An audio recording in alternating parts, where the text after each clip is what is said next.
Today, we're diving into something we all do. We find secret places to hide our most important things. But what if I told you that the cleverest hiding spot you can think of is actually your biggest risk?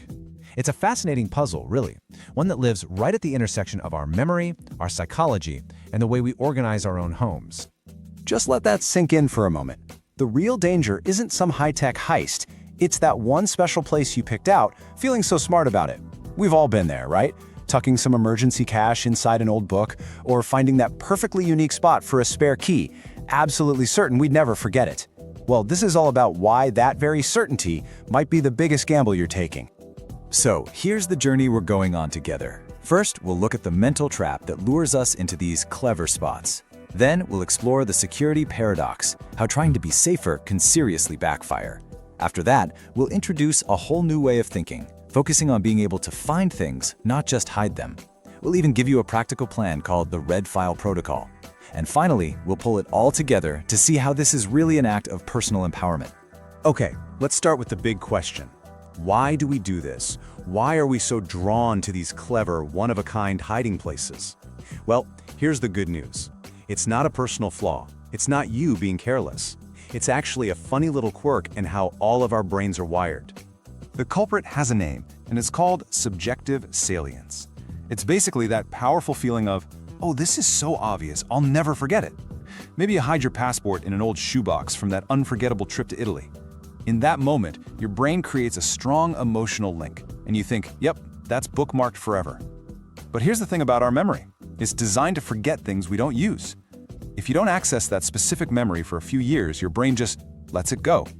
That clever spot that felt so permanent today becomes a total mystery to your future self. And this leads us straight into a really tough spot. You know, that very human desire to keep our valuables close, to have them under our own control, well, that can have the exact opposite effect we intended.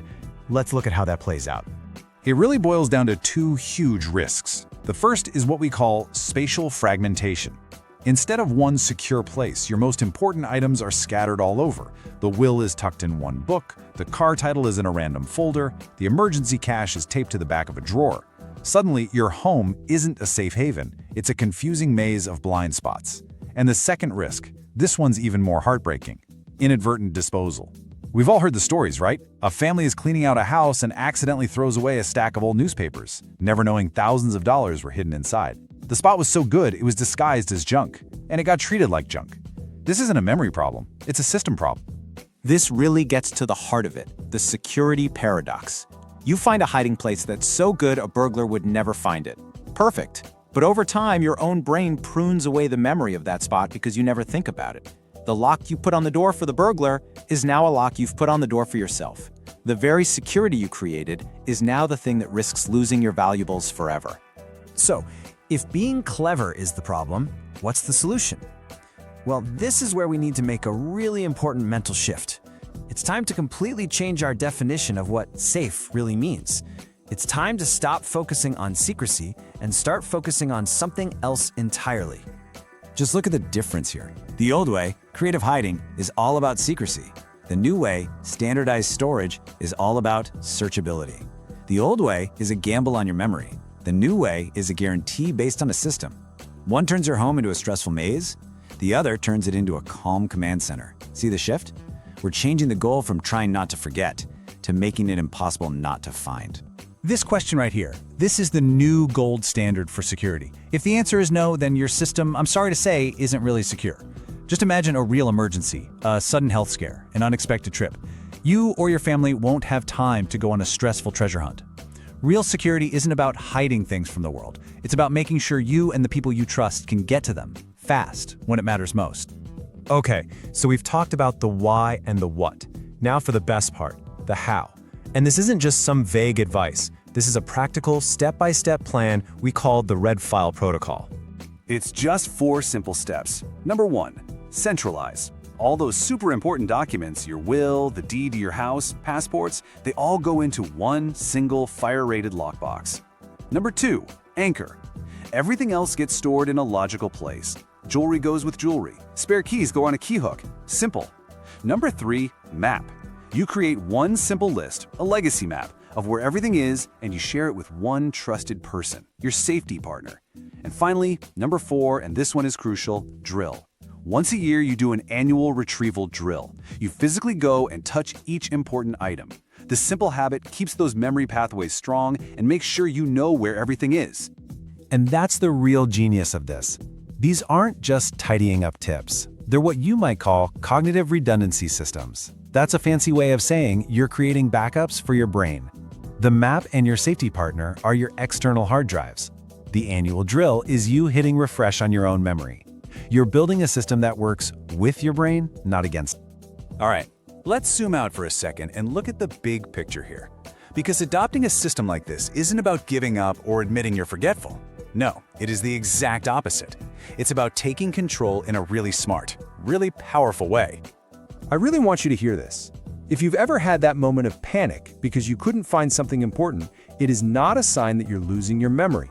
It's just a sign that your old filing system, the one based on random, clever hiding spots, can't keep up anymore. You've lived a full life. You have a lifetime of stuff to manage. You just need to upgrade to a more sophisticated filing system. It's an act of wisdom, truly. And you know, this isn't just a nice idea. The research backs it up. Studies show that older adults who use standardized systems like this report feeling way more confident and having a lot less day-to-day anxiety. That little nagging worry in the back of your mind about where everything is, it just goes away. A good system doesn't just organize your house, it calms your mind. And that's the real prize. When you take these steps, when you create this order, you are making a powerful statement. You're proving that you are in control of your life and your environment. You are the master of your own domain, the protector of the legacy you've worked so hard to build. So, as we start to wrap this up, it all comes back to this one choice. A clever hiding spot is a gamble. It's a trap you set for yourself down the road. But a system? A system is a guarantee. It's a gift of peace and certainty that you give to your future self and to your family. If you take just one thing away today, make it the Annual Retrieval Drill. That's the one habit that makes the whole system go. And remember, getting organized like this is the ultimate act of self-reliance. It's how you trade that nagging anxiety for a feeling of calm confidence. So, I'll leave you with a simple, gentle challenge. Let's call it the hiding spot move. Sometime in the next 24 hours, just find one single thing that you've cleverly hidden away. Move it to a central, logical spot. And then do the most important part. Tell your safety partner what you did. It's a tiny action that can start a huge positive change. Ultimately, by choosing a system over a secret, you are choosing clarity over chaos. So go on, standardize your safety, clear your mind, and lead your life with the powerful, reassuring, and dignified order that you absolutely deserve.